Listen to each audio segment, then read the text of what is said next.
Bonjour à tous.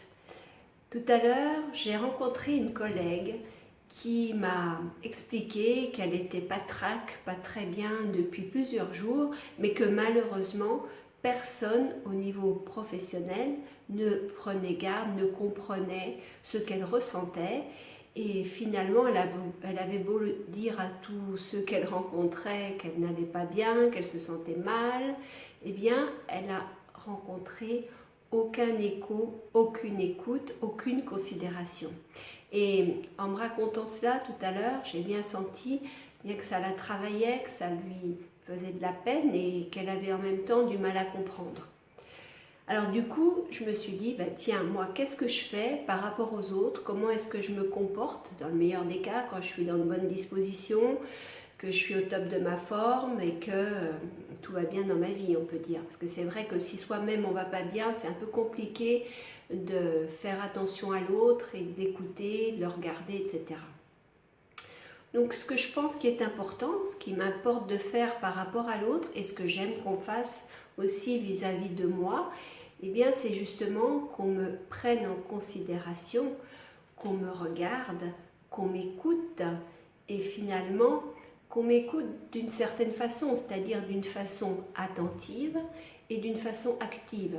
Quand j'écoute quelqu'un de façon attentive, c'est vraiment que je regarde comment il se comporte, sa posture, sa gestuelle, l'expression de son visage.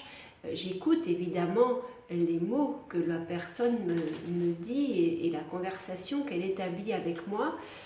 Et dans ma tête, je fais le vide, c'est-à-dire que j'évite de faire comme souvent on fait, c'est-à-dire que bien souvent, la personne est en train de parler et déjà, on a une réponse ou des arguments ou des contre-arguments qui commencent à s'échafauder dans notre esprit et on a hâte que l'autre se taise pour pouvoir lui exposer ce qu'on a à lui dire.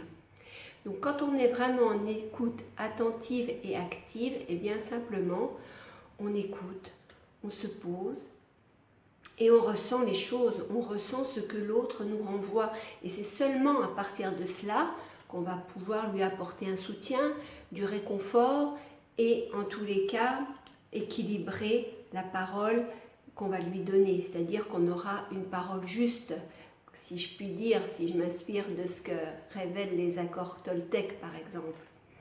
Donc voilà, ce qui est important pour moi, c'est de prendre en compte l'autre, de le regarder dans sa globalité, de l'écouter, de le soutenir, parce que finalement, ce que je donne à l'autre, c'est comme si je le donnais à moi-même, parce que l'autre est une partie de moi et je suis une partie de l'autre, puisque, comme vous le savez, comme je vous le répète souvent, eh bien, nous sommes interdépendants. L'interdépendance fait que nous sommes tous reliés les uns aux autres et que du coup, eh bien, énergétiquement, il y a des échanges que l'on ne visualise pas, qu'on ne ressent pas forcément, qu'on ne peut pas voir par nos 5 sens, mais il se passe un tas de choses.